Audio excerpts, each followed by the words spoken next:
This video will explore the next skill in cognitive behavioral technique, navigating thinking errors. You'll learn about some of the most common cognitive distortions or thinking errors that we all get trapped in from time to time. You'll also have an opportunity to practice navigating and staying out of those traps more often going forward. The next week, Camilla had a rough couple of days. First, she did poorly on her history essay, and then later that day, she missed an easy shot on goal during her game against their league rival. They ended up losing. She went in to see her counselor and said that she was noticing the ABCs. The bad test and the missed shot were activating events that were leading to beliefs like, I'm not smart, I'm not good enough, I'll keep struggling in history, my coach and teammates are furious with me, I won't get recruited, and so on. Those beliefs were leading to overwhelming sadness, fear, anxiety, tension, hopelessness. Her counselor immediately pointed out that she was falling into multiple thinking errors or thinking traps, moments where the brain makes leaps in logic to try to solve problems as quickly as possible. Camilla was dealing with a handful. She was jumping to conclusions about what would happen in the future without much evidence. She was attempting to read the minds of her coach and teammates. She was personalizing and blaming herself alone for the loss.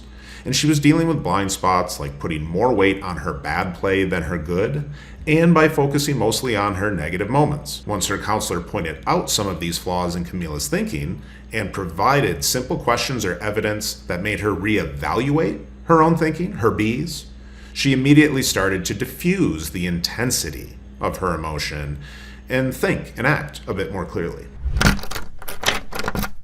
Cognitive distortions are negative thinking patterns that are often not based on reality and can lead to distress, behavioral problems, anxiety, depression, and other issues. Some examples include black or white thinking, overgeneralizing, jumping to conclusions, mind reading, experiencing tunnel vision around one specific part of a reality, reasoning through our emotions, or misattributing blame. They are traps. Again, they are errors in logic. You can combat cognitive distortions by recognizing them, identifying them through self-reflection, journaling, or just checking that list, challenging them through cognitive restructuring, which we'll get into a bit more, practicing mindfulness and being more aware of your thoughts and your thinking patterns. And in doing so, you can positively impact your well-being, reduce symptoms of depression, anxiety, and develop greater resilience.